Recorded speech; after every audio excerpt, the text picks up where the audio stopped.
బంగాళాఖాతంలో 2 అల్పపీడనాలైతే ఏర్పడినట్లు వాతావరణ శాఖ అయితే వెల్లడించింది. ఇక తెలుగు రాష్ట్రాల్లో చలి తీవ్రత భారీగా పెరుగుతుంది. బంగాళాఖాతంలో మళ్ళీ అలజడైతే మొదలైంది. హిందూ మహాసముద్రం కూడా మరింత యాక్టివ్గా మారిందనమాట.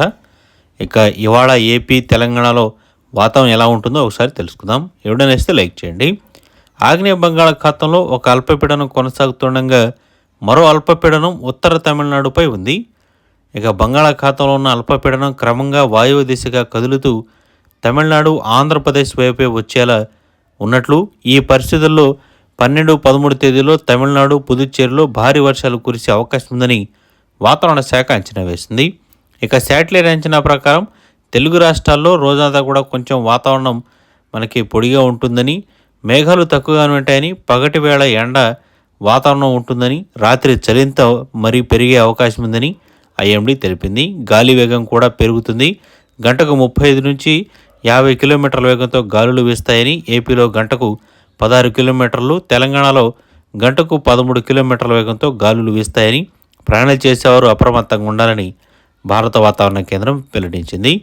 ఇక నేటి ఉష్ణోగ్రతలు ఇదనమాట.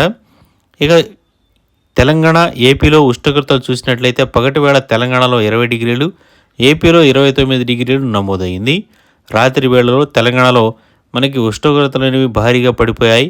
14 నుంచి 15 డిగ్రీలు, ఏపీలో 16 నుంచి 17, 18 డిగ్రీల ఉష్ణోగ్రతలు అయితే నమోదయ్యి చలి తీవ్రత అనేది భారీగా ఉంది.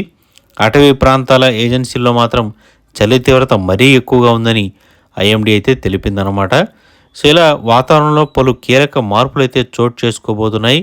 రాబోయే 2-3 రోజుల్లో భారీ నుంచి అతి భారీ వర్షాలు కురుస్తాయని వాతావరణ శాఖ అయితే చెప్తుంది. సో చలి తీవ్రత అనేది ఎక్కువగా ఉంది కాబట్టి కొంచెం జాగ్రత్తగా ఉండాలని కూడా, ఆరోగ్యపరమైన సమస్యలు కూడా వస్తాయని కొంచెం జాగ్రత్తగా అప్రమత్తంగా ఉండాలని వాతావరణ శాఖ హెచ్చరిక.